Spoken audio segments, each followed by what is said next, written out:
Which is going to bring me back onto the next speaker who's actually going to share, because the idea of Hit Talks is for women and for men.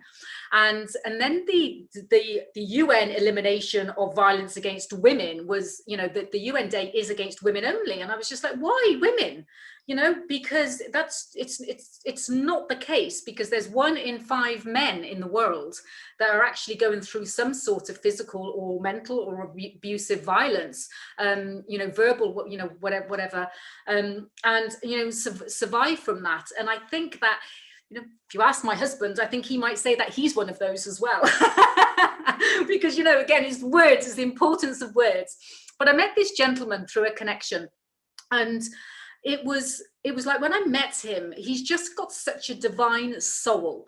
And it's nothing to do with being a survivor. It's nothing to do with violence. It's to do with him as a person, him as a soul, what he wants to be able to do in the world. And what he wants to be able to do in the world is spread love, you know, not spread the low vibrational words like violence or elimination or anything else like that. He wants to be able to spread love, and he wants to be able to help transform people, because he's also been a person that's transformed his life. You know, we're all on a journey. We're always continually transforming, you know, and it's not we're just doing one thing. Oh, there we go, I'm transformed.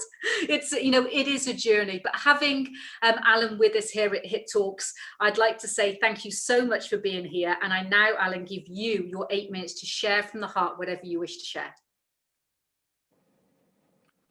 Okay, thank you for having me here. What I'm going to say is as much of a mystery to me as it is to you. So, I mean, first start off by picking up on something you said, that domestic abuse isn't just about physical violence, and it's not just about men or just about women. It's about everybody. And as you've already said, it needs to stop. So my experience was more emotional and mental after and being married to a lovely lady who I just didn't get on with, to put it politely. And after the breakdown of that marriage, I'm not going to go into all the details, but the mental stuff and the emotional stuff, to try and explain it to somebody else, it'd be like trying to explain why water was annoying you through Chinese water torture, going drip, drip, drip. Like, what's wrong with you? The water, what water? It's only a drip. But those drips add up over time. And every time it drops you down, it drops you down, it drops you down. And after the breakdown of that relationship and coming home to an empty house to find that somebody I trusted had effectively run off with my children, I didn't really understand why or anything. So that sent me on a journey of effectively discovery from two angles. Firstly, how could somebody do that to someone else? And secondly, how could I allow myself to end up in that position? And it's a journey that went on for years. So to summarize, years of research, both inside myself and other people, dating women that had been physically, mentally, and emotionally abused also, I found out 3 common things between the abuser and the abused. And what are those 3 things? Firstly, they don't love themselves. They are looking for love outside of themselves. They are extremely fearful. They're fearful of 2 things.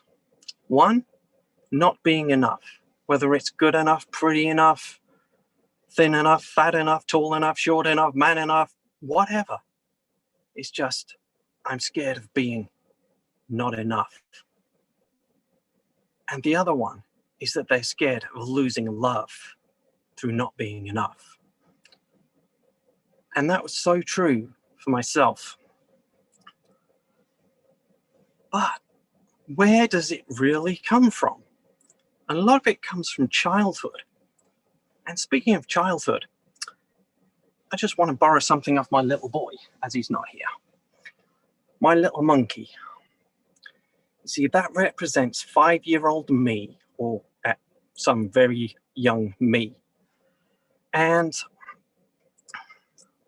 with that, all those things you hear, not just sticks and stones may hurt my bones and words will never hurt me and all that stuff, but also you should be seen. Little children should be seen and not heard, which to me says I should be seen and not heard. So that part of me that wants to speak up and make noise, I put it over there because I still want love. And heaps of other monkeys that I put over there as I was growing up and getting older. And all of a sudden, there builds up this part of me that can't be loved. It's not lovable. So I don't share that with anyone. I keep it all to myself. I hide it inside out of fear. And because of that fear of losing love or not being enough, it leaves me in a place where I'm slightly weak and vulnerable, or certainly feel that on the inside. So out of fear of losing that love, I listened to what my wife at the time was telling me, how I should change so that I could be enough or loved. And what I found was when I went and made friends with all my monkeys, including them as part of me, it didn't matter. It didn't matter with her, it didn't matter with anybody. So now, understanding where it all came from, and it's the same with her, because she was scared of losing love, scared of not being enough, and took a different path, a path of manipulation. So now, I just want to share a little tool that could help somebody who's in that place right now, that would like their lives to change. And they're fearful. They're fearful of losing love, and that's okay. So what can you do? One of the things I learned is the power of our own bodies. See, our bodies can overpower our thoughts and our feelings. So what I invite you to do, just for a few seconds now, is to stand about a shoulder width apart,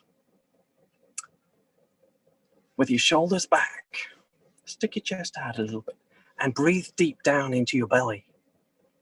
And then look up. Nobody can see you. Grin like a Cheshire cat. And imagine that superhero's cape hanging off your shoulders, blowing in the breeze.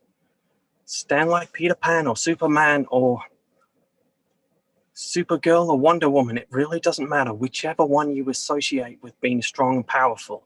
Stand like that. Imagine you are them. And how you change will feel.